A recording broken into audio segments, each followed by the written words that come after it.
Ninawasalimu tena leo katika jina la Yesu. Hamjambo.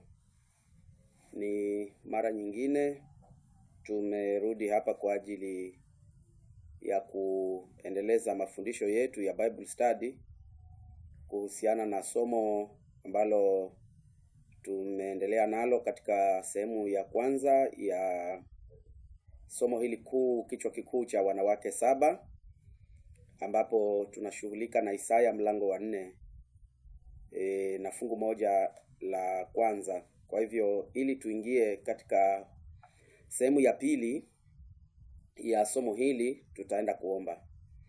Tunakushukuru Baba katika jina la Yesu. Tunakualika tena kwa nafasi nyingine tunapotafakari neno lako, katuongoze na Roho wako, kitupatia hekima na maarifa katika jina la Yesu. Amen. Asante. Katika hili somo la wanawake 7, hii ni sehemu ya pili yake. Tulikuwa na utangulizi wake, tukawa na sehemu ya kwanza yake. Sasa hii ni sehemu ya pili na ya mwisho katika somo hili zima la wanawake 7. Kama nilivyokuwa nimetangulia huko awali kwamba huu ni unabii uliohusiana na matukio ya siku za mwisho, hasa katika matukio ya kidini. Jinsi shetani alivyojaribu kuleta ujanja, kwa sababu alitaka kupinga kazi ya Mungu katika hali zozote zile. Na kama tulivyozungumza katika nyakati hizo za awali kwamba angetumia viumbe vya kibinadamu ili kuweza kutumia ama ili kuweza kupinga kazi ya Mungu. Hivi ndivyo ambavyo amefanya mara zote, kwa sababu hangeweza kujitokeza yeye mwenyewe na kuzungumza na wanadamu. Ile njia ambayo Mungu anatumia, hata na yeye anatumia hiyo, hasa tukizingatia kwamba katika utangulizi wa hili somo tulisoma katika Isaya akisema kwamba angefanana na Mungu aliye juu. Kwa hivyo angetumia kila aina ya njia za siri kwa ajili ya kupindua ufalme wa Mungu katika dunia hii, alivyojaribu mbinguni na akashindwa. Lakini tumshukuru Mungu kwamba bado tuna nafasi ya kuweza kuendelea kumfunua katika mazingira na ujanja wake. Katika sehemu ya kwanza sasa ya somo hili la wanawake 7 katika kitabu cha Isaya, katika somo zima nilitangulia kuzungumza kwamba liko na vipengele 9 kuhusiana na maneno ambayo yamesemwa na fungu la kwanza. Vipengele 9. Nitarudia tu kwa faida ya kuendelea kukumbushana, ijapokuwa clip hiyo iliyotangulia nishazungumzia hizo, lakini narudia hapa hivyo vipengele. Kipengele cha kwanza kinasema siku hiyo. Kipengele cha pili wanawake. Kipengele cha 3 7. Kipengele cha 4 mtu mume. Kipengele cha 5 chakula. Kipengele cha 6 nguo. Kipengele cha 7 jina lako. Kipengele cha 8 aibu, na kipengele cha 9 ni jibu la huyu mtu mume kulingana na madai ya wale wanawake 7. Sasa sehemu ya kwanza nimezungumzia vipengele 5, kipengele cha kwanza hadi kipengele cha 5 cha chakula. Hiyo sehemu ya kwanza nilifikia hapo. Sasa nataka kuendeleza sasa sehemu ya pili kuanzia kipengele cha 6 na kuendelea. Kipengele cha 5 tu kwa review kidogo ni kwamba kinazungumza kuhusu chakula, kwamba hawa wanawake 7 ambao wangeshika mtu mume mmoja wangedai kwamba wangekula chakula chao, kwamba huyu mtu mume asiwe garamie upande wa chakula. Na katika somo tuliona kwamba mwanamke anasimamia kanisa ama ni ishara ya kanisa. Wanawake hawa ni 7. Now tukaangalia pia ile 7 katika previous clip kwamba 7 inasimamia ukamilifu. Pia tukaangalia kwamba mfumo wa mbingu kwa masuala ya ndoa tangu hapo Edeni, na hata Yesu alipowajibu Wayahudi katika Mathayo mlango wa 19 kwamba ni mke mmoja na mume mmoja. Lakini mbona wanatokezea wanawake 7 katika somo hili? Ndiyo maana ni ishara tunayoichanganua sasa, tunayoifumbua kwamba ishara hii ilimaanisha nini? Mbona wanawake hawa ni 7?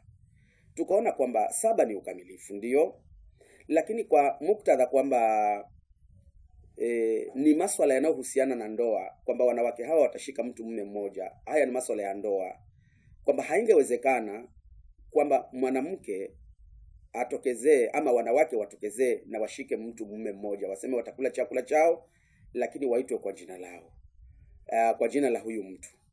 Hii ni upande wa changamoto kuhusiana na maswala na utaratibu wa ndoa katika maswala ya kidini. Kwa hivyo tulipojaribu kuanza kuwachanganua ama katika ile fikra ya namna hiyo, tukaona kwamba hawa wanawake hawangeweza kuwakilisha ama makanisa haya, maana mwanamke anawakilishwa na kanisa. Makanisa haya hayangeweza kuwakilisha kanisa la kweli, hayangeweza kuwakilisha kanisa sahihi, kwa sababu kanisa sahihi haliwezi kukubali kuunganika na kanisa lingine, wadai katika maeneo mawili, lakini wadai kwamba hao wanaenda sambamba. Yaani maana yake ni nini? Kwamba hakujawahi kuwepo kwa wakati mmoja Mungu akiongoza makanisa mawili kwamba hayo ni ya kwake yeye, kwa sababu tumeona kwamba mwanamke ama kanisa ni ishara ya mwanamke, kama vile Kristo akiwa ni kichwa cha kanisa, basi anafaa kuwa na kanisa moja peke yake. Wanawake hawa wametokezea zaidi ya mmoja, haingeweza kuwakilisha usahihi wa kanisa la kweli, bali hapa kuna makanisa ya uongo. Kwa mfano, pia nilizungumza huko nyuma kwamba kuna mwanamke katika Ufunuo mlango wa 17. Huyu mwanamke huyu anaonekana katika mazingira yasiyo safi, anaitwa mwanamke kahaba huyu mwanamke, naye akazaa watoto, mabinti zake. Kwa hivyo hii ni ishara ya matukio ama ni ishara ya matukio ya siku za mwisho kuhusiana na kile ambacho kingeweza kutokezea hasa katika ulimwengu wa kidini. Kwa hivyo kwa mtazamo tunapochanganua ni kwamba saba hii ni ukamilifu wa makanisa yote ya uongo. Kwa nini? Kwa nini ukamilifu wa makanisa yote ya uongo? Kwa sababu madai yao sio ya kidini. Madai yao kwamba hawa wangeshika mtu mume mmoja, na kihalali kidini na kibiblia mke ni mmoja na mume ni mmoja. Kwa hivyo hapa hakuna uhalali hapa wa hawa wanawake. Madai yao sio halali, na tuliweza kuzungumza kule awali. Natumaini kwamba mnapoangalia hizo clips zilizotangulia, especially introduction na part 1, nimeweza kuzungumza kwamba katika siku hasa katika Ufunuo, nilisoma katika ile hapo hiyo clip iliyopita, Ufunuo katika mlango wa 2 na wa 3 anazungumzia kuhusiana na makanisa 7, vipindi vya makanisa 7, Efeso, Smyrna mpaka Laodikia.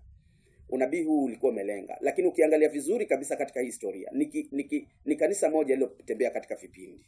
Lakini ni nini kilichokuwa kikitokea katika mwisho wa kila kipindi? Unakuta kwamba kanisa linaanza vizuri, mwisho wa kipindi kunakuwa na apostasy ama uasi.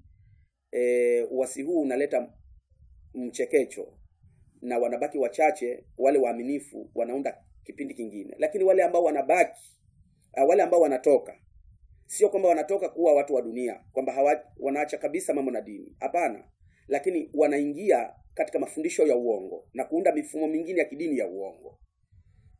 Lakini wale waaminifu wanaobaki kuwa katika dini ya kweli ndio wanaunda katika kile kipindi kingine. Hivyo mpaka leo kuna kanisa linalobaki ambalo kwanza liliundwa na wachache, na jinsi Mungu anavyoendelea kulinawirisha kama masalio wake. Kwa hivyo hii ndio mazingira ya maneno haya kuhusiana na taarifa hii. Hasa katika kipengele cha 5 tukaona kwamba hiki chakula chao ambacho wangekula ni mafundisho yao ya uongo, kwa sababu neno la chakula ni neno la Mungu. Neno la Mungu ni chakula cha uzima, kama vile tumeona katika hiyo clip iliyotangulia. Kwa hivyo badala ya neno la Mungu kungeingizwa maneno, wangejaribu kufundisha mafundisho yaliyo maagizo ya wanadamu. Lakini wenye kufundishwa wadai kwamba wanapokea kutoka kwa Mungu, kwa sababu hawa wana jina la watumishi ama Wakristo. Hata Yesu mwenyewe alitabiri katika kipindi ambacho tunaendelea hasa katika masomo ambayo tutaendelea kuzungumza huku chini, kwamba kutatokea makristo uongo, kutatokea manabii wa uongo, na hawa wangeweza kuwafundisha watu mafundisho yao wenyewe. Hii ndio ukweli ambao upo katika Biblia. Sasa tuingie katika kipengele cha 6 kinachozungumza kuhusu nguo, maana walidai kwamba pia wangevaa nguo zao. Nguo ni nini kwa muktadha wa Biblia? Nguo ni nini? Sasa tutasoma katika kitabu cha Zakaria mlango wa 3 fungu la 3 mpaka 5 tupate ufafanuzi fulani hapa. Zakaria mlango wa 3 na fungu la 3 hadi 5. Biblia inasema hivi: basi Yoshua alikuwa amevaa nguo chafu sana, naye alikuwa akisimama mbele ya malaika. Naye huyo akajibu akawaambia wale waliosimama mbele yake akisema, mvueni nguo hizi zenye uchafu. Kisha akamwambia yeye, tazama, nimekuondolea uovu wako, nami nitakuvika mavazi ya thamani nyingi. Kwa hivyo kwa mtazamo fungu la 4, tayari hapa hizi nguo zinazozungumzwa hapa ni ishara ya jambo fulani. Maana Yoshua anasemekana alikuwa amevaa nguo chafu sana, lakini fungu la 4 linasema malaika aliagiza wamvue zile nguo chafu, na walipomvua akaambiwa, nimekuondolea uovu wako. Kwa hivyo nguo zinawakilisha ishara hapa ya jambo fulani. Sasa fungu la 5 anasema, nikasema na wampige kilemba kizuri kichwani pake. Basi wakampiga kilemba kizuri kichwani pake, wakamvika mavazi, naye malaika wa Bwana akasimama karibu. Sasa amevuliwa nguo chafu. Fungu la 4 ikasema alipovuliwa akatamkiwa kwamba nimekuondolea uovu wako. Kwa hivyo zile nguo chafu ni uovu. Ni uovu ule tayari. Ukiangalia katika ile fungu la 4. Zile nguo alivuliwa, alafu malaika akamwambia nimekuondolea uovu wako.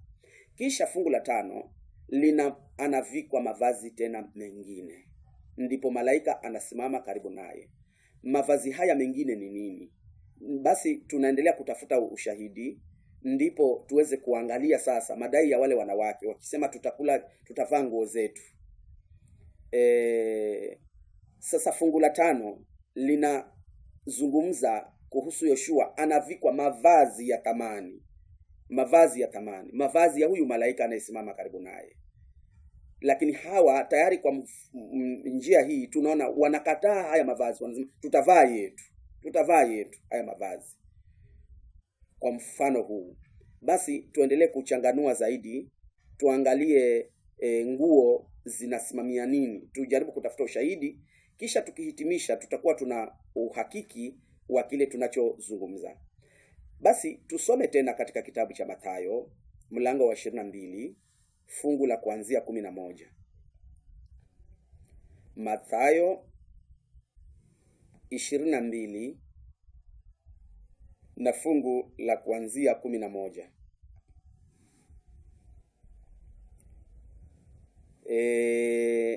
Hapa Biblia inasema hivi, hasa kuanzia fungu la 11 katika hii Mathayo 22. Anasema, lakini alipoingia mfalme ili kuwatazama wageni wake, akaona mle mtu mmoja asiyevaa vazi la harusi. Bado tuko katika nguo hapa kwa sababu vazi ni nguo.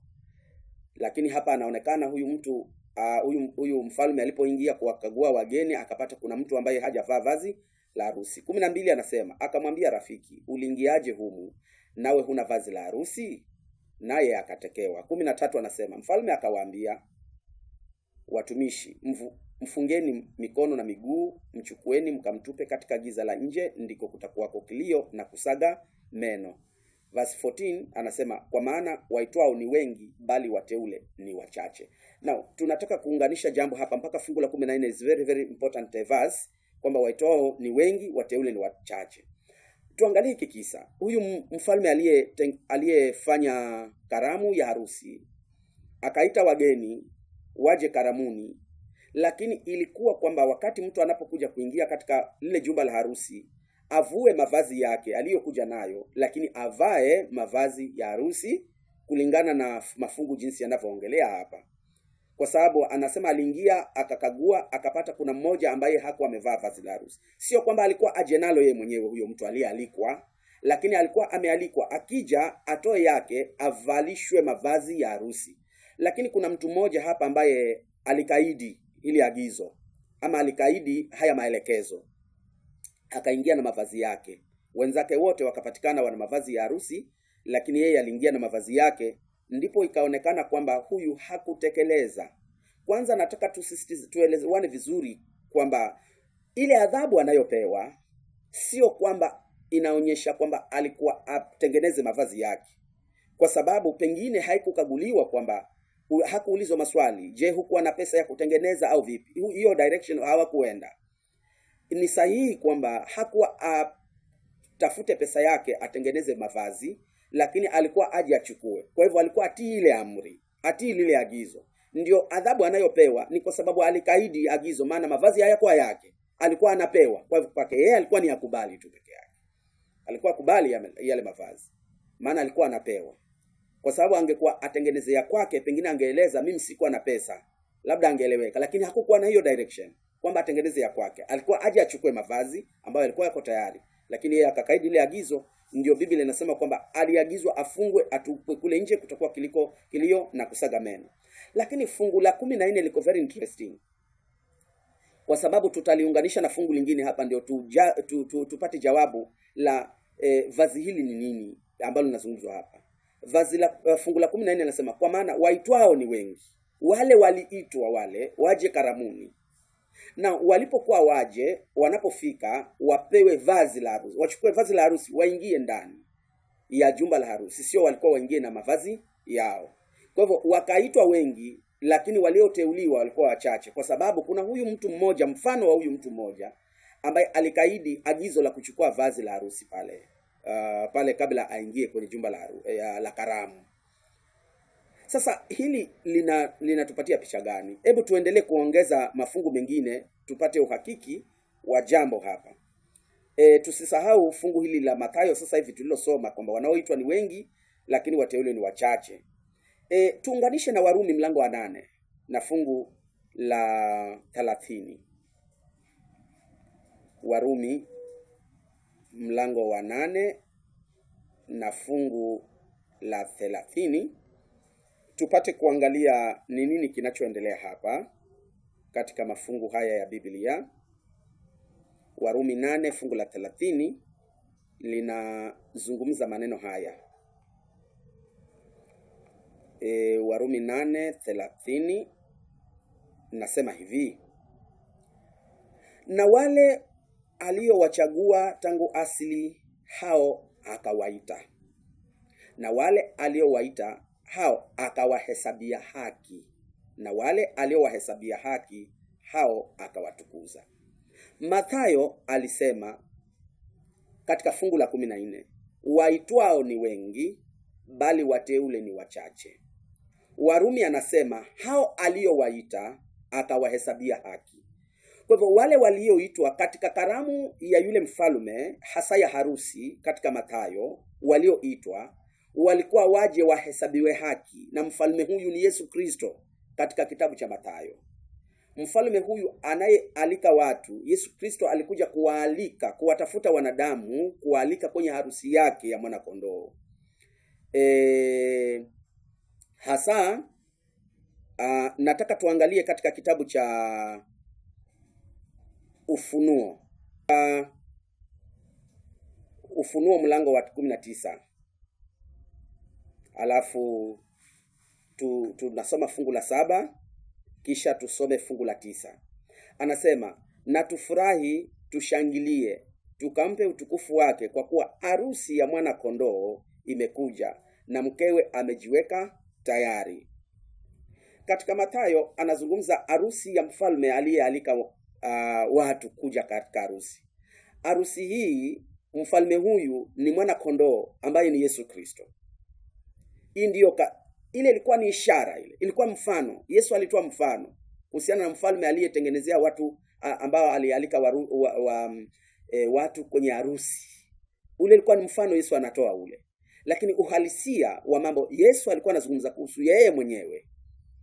Maana hapa katika Ufunuo anatuonyesha harusi ya mwana kondoo hapa. Fungu la 19, fungu la 9 anasema, naye akaniambia, andika, heri walioalikwa karamu ya harusi ya mwana kondoo. Akaniambia, maneno haya ni maneno ya kweli na amini. ni maneno kweli ni maneno ya kweli ya Mungu. Sasa Yesu alipokuwa anatoa mfano pale katika Mathayo mlango wa 22, alikuwa anazungumzia yeye mwenyewe na karamu yake ya harusi ambayo kwa sasa tunasubiria.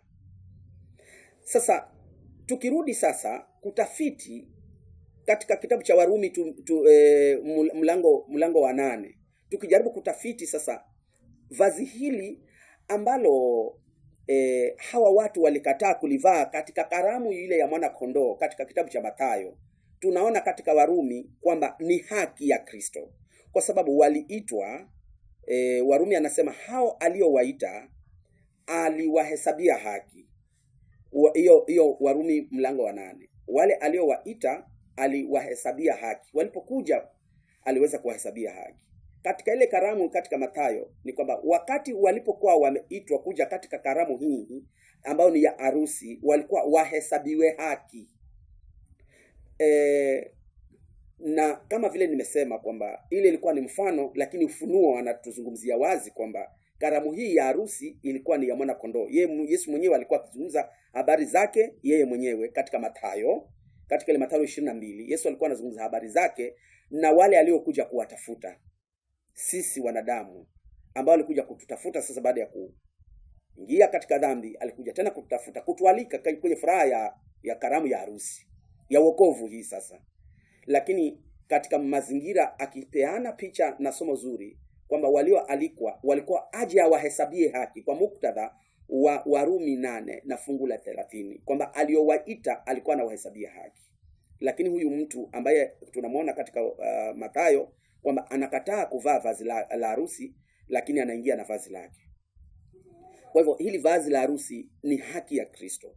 Lakini tumeona kule kwa wanawake 7 kwamba nao wanakataa kuvaa nguo za yule mtu mume, hata na kula chakula chake kwanza walikataa. Wanasema tutakula chakula chetu na tutavaa nguo zetu. Ile ilikuwa ni mfano tu, ni ishara ile ni unabii uliozungumzia masuala yanayohusiana na masuala ya kidini yanayohusiana na siku za mwisho, kwamba kungetokezea kila makundi ambayo yangetokezea siku hizi yangedai hasa katika hii sehemu ya kuhesabia haki watu. Kuna wale wanaosema wana uwezo wa kuhesabia haki watu. Makundi hayo yamo, tena miundo mikubwa ya kidini ambayo sina haja ya kuitaja majina kwa sababu sisi we preach the word. We preach the word. Lakini wewe unayeweza kutafiti utapata haya maeneo. Unapopata haya maeneo ujue ni haya ambayo tunazungumza. We just preach the word. Hatuna haja ya kutaja majina ya watu ionekane labda tuna fitina. Hatuna fitina. Kile tunachoeneza ni ukweli wenye kuwaokoa watu ambao tunahitaji ile ibada sahihi, kuamwabudu Mungu katika roho na kweli. Lakini kuna miundo mikubwa tu ya kidini ambayo kuna mabishop na mapadri na mareverend na maarchbishops ambao wanadai kuweza kuhesabia haki watu. Wanawasamehe dhambi watu. Wanasema umesamehewa mwanangu. Wanatamka hayo maneno. Maana huyu mtu ameleta sadaka ya kutosha, huyu mtu labda hata ameleta title deed yake kwa mchungaji, na mchungaji naye anajaribu kuleta fitina yake ya mdomo wa kidini. Umebarikiwa mwanangu, umehesabiwa haki mwanangu, umesamehewa mwanangu. Hayo maneno tu, lakini katika previous videos ambazo nimezungumza ni kwamba haya yote ni fitina ya kidini katika mazingira ya kupotosha watu, kwa sababu somo hili linaendelea kufunua masuala nyeti hapa. Kwa hivyo katika kipengele hiki cha 6 kwamba nguo hii ambayo inazungumziwa kwamba hawa watu wangevaa nguo zao ni haki ya Kristo. Wangekuwa na haki yao wenyewe badala ya haki ya Kristo, kama vile tulivyoona katika Zakaria kwamba Yoshua anavuliwa nguo chafu alafu anaambiwa umesamehewa dhambi zako. Sasa nguo chafu hii ni dhambi, ama wakati unaposamehewa dhambi unapata haki ya Kristo. Kristo ana haki ya kukutetea mbele za Baba yake kwamba huyu damu yangu imemwagika kwa ajili yake, au umehesabiwa haki. Yaani Mungu anamwangalia mwanawe kwako. Mungu anamwangalia mwanawe kwako, na akimwangalia mwanawe kwako basi wewe umepata haki. Unaona? Lakini watu hawa wangejaribu kabisa kukarabati haki zao na kujaribu kumiliki akili na mawazo ya watu kama vile ambavyo wamiliki kiasi kwamba watu wanaamini kabisa kwamba hawa ni watumishi wa Mungu na ni wachungaji na ni mapastors na wamewapatia kabisa akili ya mioyo yao, hawataki kuangalia mahali pengine. Unapojaribu kuwashauri kuhusiana na swala fulani, kuhusiana na jambo fulani, kumhusu mtu fulani, wanafikiria wewe umepotoka, kwa sababu wamemilikiwa akili na mawazo. Hawasomi, wamechukua mioyo yao, akili zao, kila kitu wamempatia mtu, kwa sababu yule mtu amefanya ujanja wake mpaka amejaribu kuwapora akili zao, amezichukua nao wamempa. Kwa hivyo hii ndiyo maana ya kipengele hiki cha 6, kwamba nguo hii inayozungumzwa hapa ni yake ya Kristo, kwamba kuna ni makundi ya kidini, miundo mikubwa ya kidini, na wakubwa wao wa kidini wakidai wana mamlaka ya kuhesabia watu haki, badala ya haki ya Kristo ambayo inapatikana kwa njia ya kuacha dhambi. Basi tunaenda katika kipengele cha 7 kinachosema tuitwe kwa jina lako. Now, hili ndilo swala ambalo tunafaa kuweka umakinifu hapa, kwa sababu masuala haya watu wasome Biblia. Someni Biblia jamani, watu wasome Biblia, kwa sababu Biblia iko waziwazi. Yesu alizungumza mambo mengi kuhusiana na hili swala, lakini wacha tuingie hapa ndani. Hebu tusome kwanza katika kitabu cha Matendo, tupate hili jina kwanza ni gani ambalo watu wangetaka kuitwa kwa jina hilo, kwamba tuitwe kwa jina hilo. Ni jina gani kwanza? Tuangalie katika kitabu cha Matendo ya Mitume mlango wa 11 fungu la 26. Mafungu haya ama fungu hili linasema namna hii. Linasema hivi: hata alipokwisha kumwona akamleta Antiokia, ikawa kwa muda wa mwaka mzima wakakusanyika pamoja na kanisa na kuwafundisha watu wengi, na wanafunzi waliitwa Wakristo kwanza hapo Antiokia. Kwa hivyo tuelewane hapa, hili jina ambalo limeng'ang'aniwa kwanza hapa, hawa wakisema tuitwe kwa jina lako. Wakristo, wale wanafunzi wa Yesu Kristo, mara ya kwanza kabisa wakiitwa kwa jina la Kristo ni kule Antiokia. Biblia inashuhudia hapa wanafunzi waliitwa Wakristo kwanza hapo Antiokia. Kwa hivyo kutoka wakati huo, kila muundo wa kidini ambao ungeweza kutokea, hasa unaomwamini Yesu Kristo, wangedai kuitwa Wakristo. Hili ndilo jina ambalo wanang'ang'ania. Katika Isaya ni ishara ile, ni mfano ule, kwamba wanawake 7 watakutokezea na kufanya yale yote ambayo nimeweza kuyazungumza katika hivyo vipengele. Lakini tumefikia mahali pa kuitwa kwa jina lako. Na ni mazingira ya kidini. Jina ni nini? Ni Kristo. Kristo, Kristo, Kristo, Kristo. Wakristo wanatokezea wakiunda pale kikundi ambacho wangeweza kupiga ngoma na kuanza kufanya miujiza na mambo yao yale wanayofanya, bado ni Christian Church, ni kanisa la Kristo. Na Kristo ni yule ambaye tunamwamini aliyekuja kwa ajili ya kumkomboa mwanadamu. Kwa hivyo hili ndilo jina ambalo lingeweza kung'ang'aniwa, kwamba tuitwe, bora tuitwe tu kwa jina lako. Tuondolee aibu yetu. Tutajaribu kuangalia ile aibu pale mbele, lakini bado tuendelee kuangalia katika Biblia, katika kitabu kingine cha Mathayo mlango wa 7 na fungu la 22 na 23.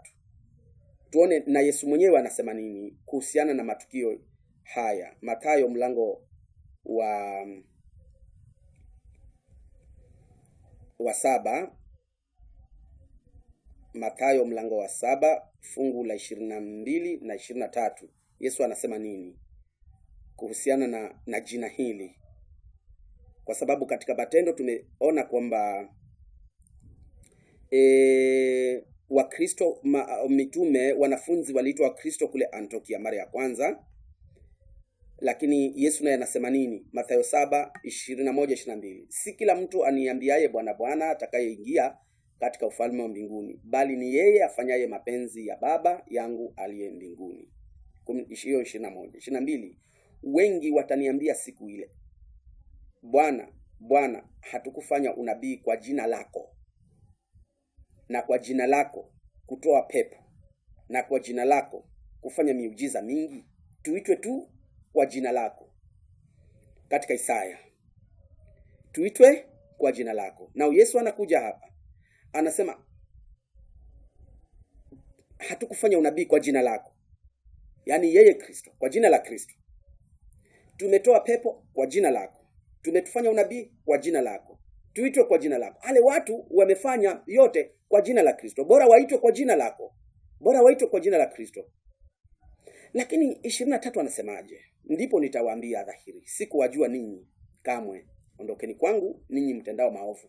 Leo hivi ungemwambia mtu kwamba pasta wako ni mwovu, hata ile miujiza anayofanya sio kwa njia ya halali, ni mchawi, ingawa tutashuhudia huko mbele, huyu mtu atakukataa kabisa, hata almost karibu mtakosana wakati unamwambia ukweli, lakini hata kukubali kamwe.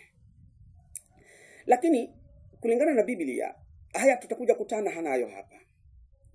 Wacha Mungu atupatie uzima, kwa sababu tunaishi katika nyakati za mwisho. Lakini angalia Biblia, huyu mtu alitoa miujiza, alifanya miujiza, alitoa pepo, akafanya unabii. Lakini kwa mazingira ya watu inaonekana unabii huu ulifanyika, mapepo haya yanatokezea, yanatolewa, na muujiza huu unafanywa, na inaonekana inafanyika. Lakini mbona Yesu akatae? Kama waliokuwa wakifanya ni idhini ya mbingu na ya Yesu Kristo, mbona Yesu anawakataa hapa? Ina maana kuna njia nyingine ambayo haikuwa halali kile kilicho kunafanyika, na njia nyingine ni hicho kipengele kitakachofuata hapo chini cha kuondolewa aibu. Wanafanya haya mambo kwa mazingira sio mazuri. Lakini watu wengi ambao hawasomi Biblia na kuwa na umakinifu, wamepofushwa akili zao, na hawa watu wamerogwa hawa, na tutaona hapo mbele.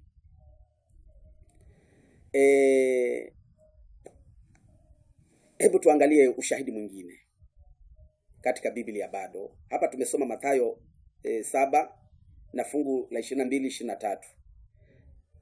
Hebu tuangalie Mathayo 24 fungu la 3 hadi 5.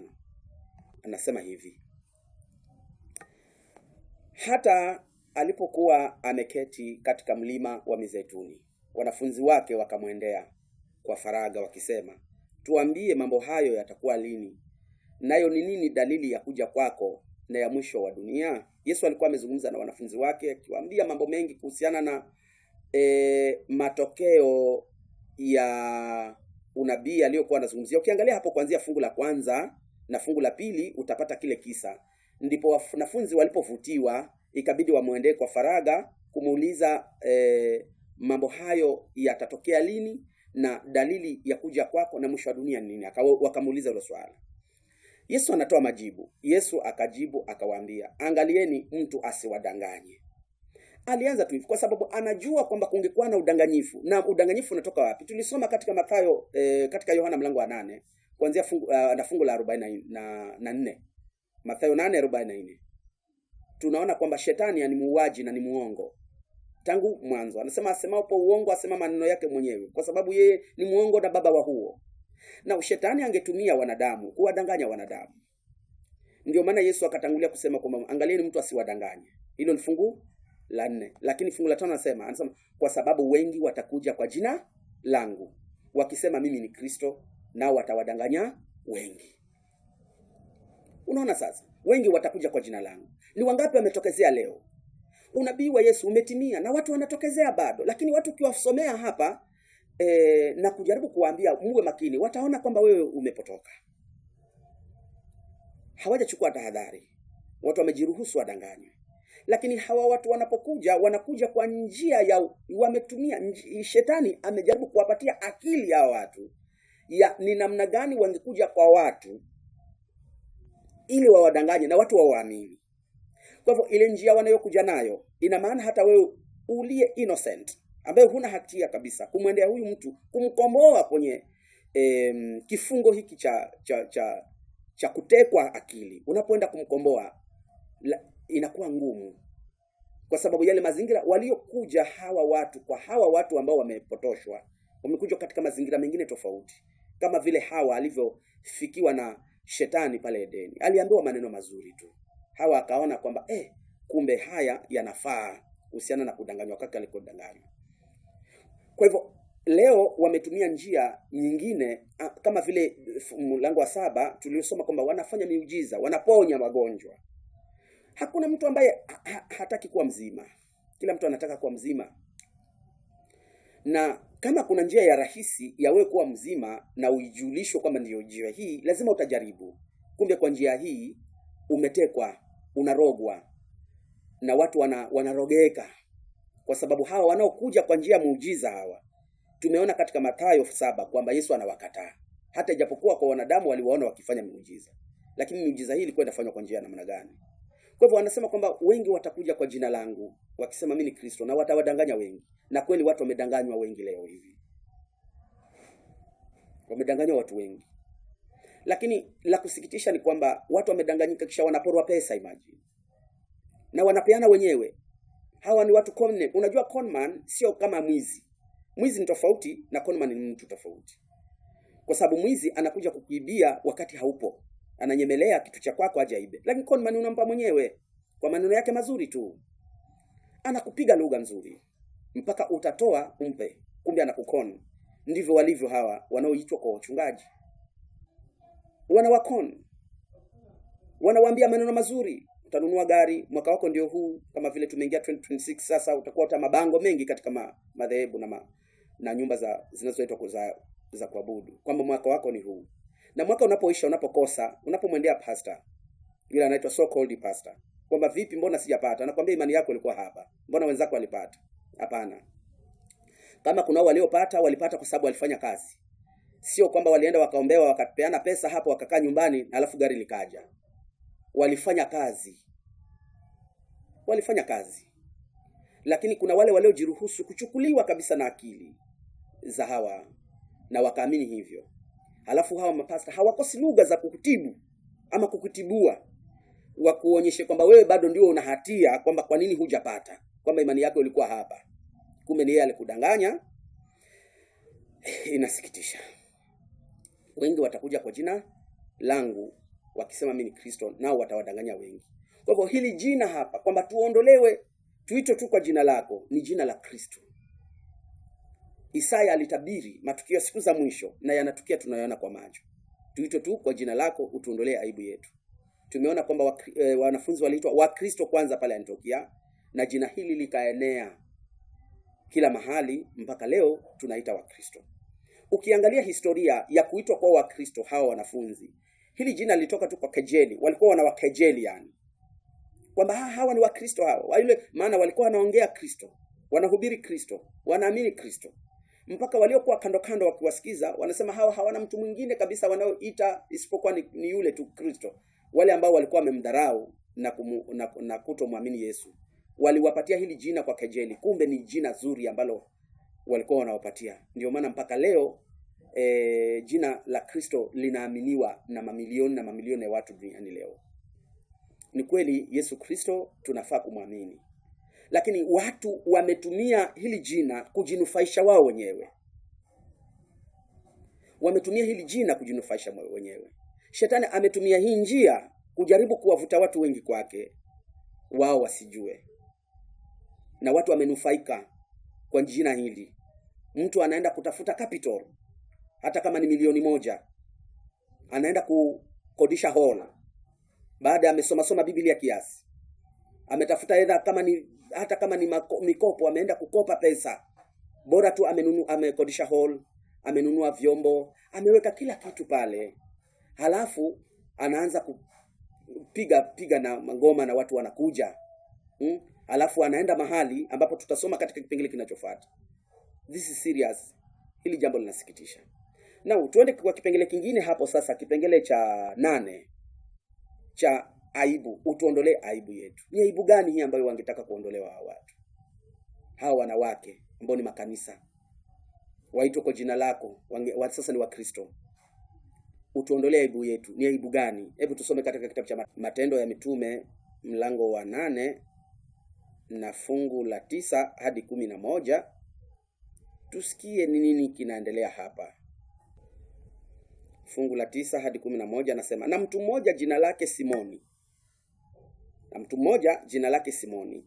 Hapo kwanza alikuwa akifanya uchawi katika mji ule, akiwashangaza watu wa taifa la Wasamaria, akisema ya kuwa yeye ni mtu mkubwa. Fungu la 10 nasema, wote wakamsikiliza, tangu mdogo hata mkubwa, wakisema mtu huyu ni uweza wa Mungu ule mkuu. Sikiza hii point. Mtu huyu ni uweza wa Mungu yule mkuu. Na kumbe alikuwa mchawi. 11 anasema wakamsikiliza kwa maana amewashangaza muda mwingi kwa uchawi wake. Nasisitiza hapa kwa sababu wale mabishop, wale mapriest, wale makasisi, wale archbishop, this is their exercise now. Ni wachawi. Kama huyu Simoni huyu aliyekuwa akifanya uchawi na watu wakaamini ni miujiza ya Mungu. Sio mimi naezungumza. Haya mafungu fungu la 9, 10, 11. Watu walimwamini. Anasema Simoni hapo kwanza alikuwa anafanya uchawi katika mji ule, akawachangaza watu wa taifa lile wa Samaria, akisema kuwa yeye ni mtu mkubwa. Wote wakamsikiliza, tangu mdogo hata mkubwa, akisema mtu huyu ni uweza wa Mungu yule mkuu. Ni Biblia inavyozungumza hivyo. Kwa hivyo leo kuna uchawi mwingi ambao unakuwa exercise. Tuna ushuhuda na ushahidi mwingi. Lakini kama vile kule kwa dunia kuna waganga wa kienyeji wanaofanya uganga na kuweza kufanya miujiza ile ambao wanafanya. Tumeona wametumia uganga huu, lakini kwa jina la Kristo wasieleweke kwamba hawa ni waganga na wachawi. Ndio ile tuondolee aibu yetu. Kwamba wangeenda kuchukua uchawi na waje wakwambie na kuroga, usikubali. Lakini jina tu wanataja jina la Kristo, wakiwa wachawi pale ndani, wasijulikane kwamba hao ni wachawi. Ile aibu haipo ya uchawi kwamba hawa ni waganga. Nilisikia mchungaji mmoja anasema kwamba kuna wakati walikuwa wanapoteza sana washirika wao. Kivipi? Kwamba karibu kila mwaka wanapungua kwa sababu washirika walikuwa wanaenda kwa waganga. Kwa sababu ya maisha ni magumu, hali ni ngumu, basi washirika utafuta njia za mkato kujitafutia maisha. Wakaja wakagundua hili. Sasa anasema kwamba walipoona hili, wameligundua kwamba washirika wanatoka nje, wakaona kile kipawa wakilete ndani ya kanisa ili washiriki wasiende kwa waganga. Wewe niambie, hiyo statement gani? Hiyo ni statement gani? Haya yapo tu. Namjua yule anayezungumza, namjua yule aliyezungumza, lakini nimesema hatutaji majina kwa sababu we preach the word.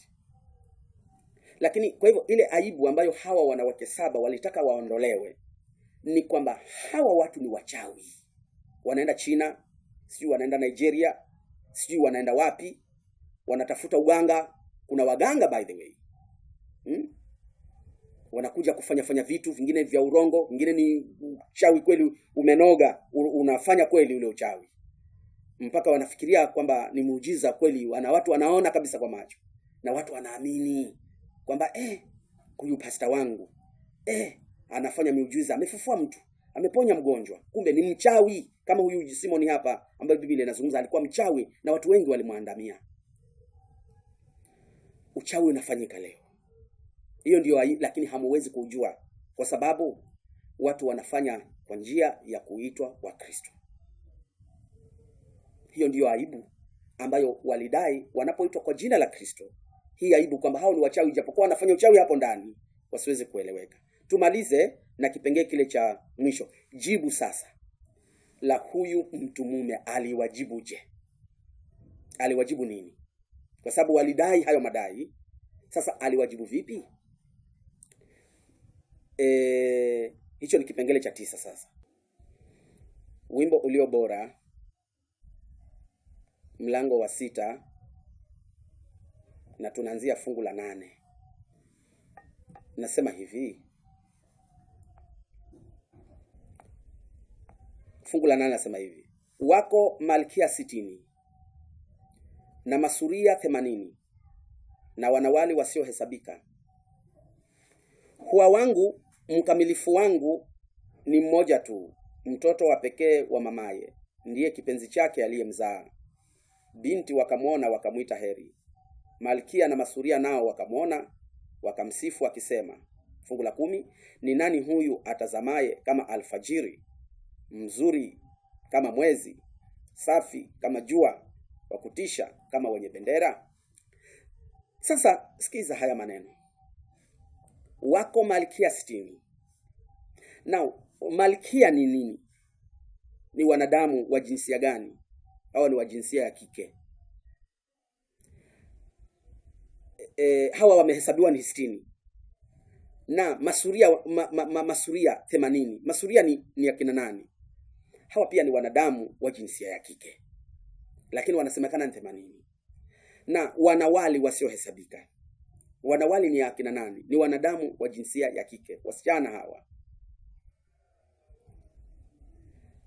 Lakini ukiangalia mafungu ya majina haya waliotajwa ni wanawake, lakini wenye hadhi ya juu, watu wa heshima. Ukiangalia malkia ni mke wa mfalme. Masuria nao, ukiangalia utafiti katika sehemu kadha wa kadha, utapata kwamba ni wanawake ambao wanafanya kazi kwenye jumba la mfalme, hasa katika tafsiri nyingine mahali fulani kwamba ni wanawake wa hadhi ya juu wanaofanya kazi kwenye majumba ya kifalme. Kwa hivyo sio watu wadogo, bado sio watu wadogo, ni watu wenye visomo vyao vya hali ya juu, watu wasomi, pamoja na maana hawaingii pale bure. Hata mtu akusafisha vyoo pale kwenye jumba la mfalme sio mtu hivi, kwa sababu ile ni nyumba ya heshima. Lazima au interviewed, aonekane kama ana elimu. Hawa masuria hawa. Lakini wanawali ni wasichana ambao ni mabikira. Kwa hivyo nao bado ni watu wa kujitunza, ni watu waliojitunza, ni wasichana waliojitunza katika hadhi zao za juu. Wote hapa ni sifa tele hizi katika fungu la 8. Lakini tuangalie fungu la 9, anasema huwa wangu mkamilifu wangu ni mmoja tu, pamoja na hadhi na hali zote. Lakini hili fungu nataka tuelewane kwamba linaunganika na Isaya mlango wa 4.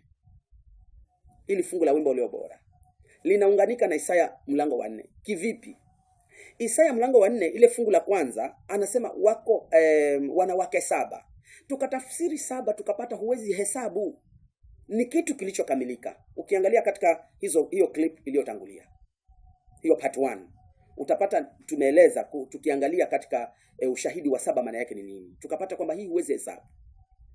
7 huwezi hesabu, ni ukamilifu. Sasa fungu hili la 8 katika wimbo leo bora linawianaje na wanawake 7 katika Isaya mlango wa 4? Unakuta kwamba ijapokuwa malkia wamehesabiwa 60, masuria wamehesabiwa 80, lakini wanawali hawajahesabika. Wanawali hawajahesabika. Sawa na namba 7 huwezi hesabu. Kwa hivyo fungu hili linawiana kabisa na fungu la kwanza la Isaya mlango wa 4. Kwa sababu pale wanawake 7 tukapata kwamba mwanamke ni ishara ya makanisa. Kwa hivyo ni wingi wa makanisa ya uongo. Kwa hivyo hapa anasema wanawali hawajahesabika hawa wanawali. Kwa hivyo ni wanawake nao bado hao. Kwa hivyo ni ishara ya makanisa. Ni ishara ya makanisa haya pia kadhalika. Yaonekane mazuri na majina mazuri. Maana kuna malkia ni wanawake wa hadhi za juu. Kuna makanisa makubwa. Majina mazuri. Ukiangalia pale Kosmati pale ndani, kumeandaliwa vya kutosha, vyombo vizuri kabisa, viti, makochi, kila kitu kizuri kabisa, makanisa makubwa yanayoheshimika katika uzuri wa hawa waliotajwa hapa katika fungu la 8. Lakini fungu la 9 anasema huwa wangu mkamilifu wangu ni mmoja tu, pamoja na uzuri wao wote ule, lakini bado huwa wangu mkamilifu wangu ni mmoja. Na fungu la bado katika Isaya ile mlango wa 4 unapata kwamba nimezungumza kwamba maadili ya kidini kuhusiana na mke na mume, mke mmoja mume mmoja. Ndipo hapa bado tuko narudi katika maadili ya kidini katika kitabu cha wimbo ulio bora mlango wa fungu la 9. Maadili ya kidini, huwa wangu mkamilifu wangu ni mmoja tu. Huo ndio mpango wa Mungu katika ndoa. Mbona wale wanawake walikuja wengi zaidi ya mmoja? Hayo sio maadili ya kidini. Lakini hapa tunahakikishiwa bado, hata tukienda katika Mathayo utapata mlango wa 19. Yesu anawaambia hapo kwanza ilikuwa mke mmoja na mume mmoja. Yesu alikuwa anawajibu wale Mafarisayo. Lakini wimbo ule bora anasema huwa wangu mkamilifu wangu ni mmoja, ambapo hata hawa masuria anasema mtoto wa pekee wa mamaye ndiyo kipenzi chake aliyemzaa. Binti wakamwona, wakamuita heri. Malkia na masuria nao wakamwona, wakamsifu. Walimsifu huyu mwanamke. Huyu mwanamke. Hili ni kanisa hili moja peke yake. Hapa chini anasema kwamba wakamsifu akisema, ni nani huyu atazamaye kama alfajiri, mzuri kama mwezi, safi kama jua, wa kutisha kama wenye bendera. Ukiangalia katika Ufunuo mlango wa 12 fungu la kwanza, kuna ishara ya mwanamke pale ambaye ana sifa hizi za fungu la 10 hapa katika wimbo ulio bora. Anasema alivikwa jua na kwenye miguu yake alikuwa amekanyaga mwezi. Ndio hizo sifa ambazo zinazungumza hapa. Ni kanisa la mwisho la Mungu, kanisa la Mungu. Lile huwa, yule mkamilifu ambaye ni kanisa moja tu peke yake. Kwa hivyo tudanganyike, tujiruhusu tudanganywe kwamba sote tunaabudu Mungu mmoja. Hatuabudu Mungu mmoja by the way. Kuna ibilisi waabudiwa hapa. Angalia introduction ya hili somo. Ile introduction ndio nije part 1 kwa sababu ni part 2. Angalia introduction ya hii somo ambalo liko hapo kwa mtandao. Hatuabudu Mungu mmoja. Either tunamwabudu Mungu wa kweli yule aliyeziumba mbingu na nchi, au tunamwabudu ibilisi. Na ibilisi alitaka kuabudiwa sawa na Mungu. Tuangalie hiyo introduction jinsi tulivyozungumza. Angeleta kila aina ya upotoe kuwapotosha watu waadai kwamba wanamwabudu yeye, kumbe si hivyo. Sijaleta hili somo kwa makusudi ya kufitini ama kuingilia watu. Sijakutaja jina, sijawataja jina. I preach the word.